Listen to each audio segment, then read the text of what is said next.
so sexy. So sexy. You, so sexy, so sexy. You.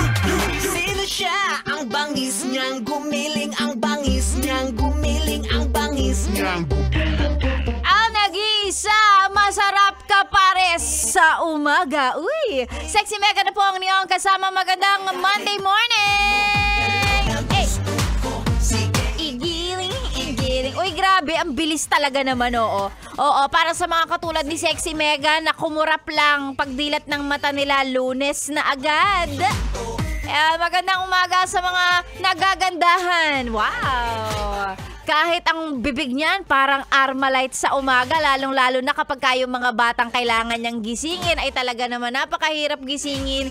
Maganda pa rin yan. Sa mga nanay na naghahanda, hinahanda, nire-ready ang kanilang mga anak para sa school. Or actually, tapos na kasi yung ibang mga bata talagang alas 6 yata dapat nasa school na. Magandang umaga mga nanay nating magaganda.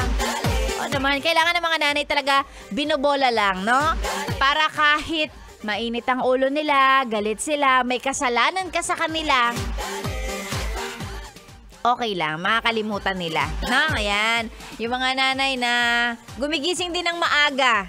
Parang akala mo sila din yung nag-aaral. Diba?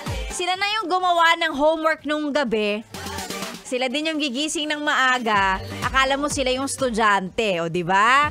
Ayan, magandang umaga sa mga mamis natin. Nagising na ng ganito kaaga. Good morning po. Sa mga bagets, sa mga jugets na papasok na sa kanilang mga school. Wow! Oo, yung mga tagahatid ninyo. Ayan, nag-aabang ng service. Wow, may service. Oo, pagdating yung tricycle. Di ba usually yung ganun? Ganun naman sa iba eh. Di naman L300. Yung yung pinaka mabait ninyong kapitbahay na merong may tricycle. Yun, sila naghahatid sa inyo papasok ng school. Well, sabi nga nila nag-iiba na rin daw ang trend ngayon kasi yung iba bumibili na lang ng e-bike o panghatid sa mga bagets papasok sa school o kung saan man sa sakayan, ganyan. O, diba? Ganun.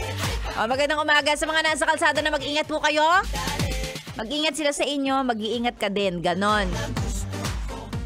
Si Sexy Mega po ang inyong kasama hanggang mamayang alas 9. Alas 9 pala.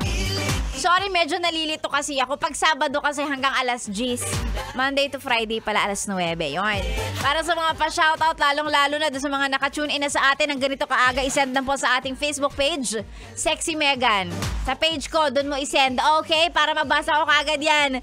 And of course, yung pag-uusapan natin ngayong umaga, mamaya ako ibibigay yan. Kaya ngayon, stay put ka lang muna dyan. Magpagising sa mga kantang dala ni Sexy Megan. This is 101.1. Yes, the best. Good morning!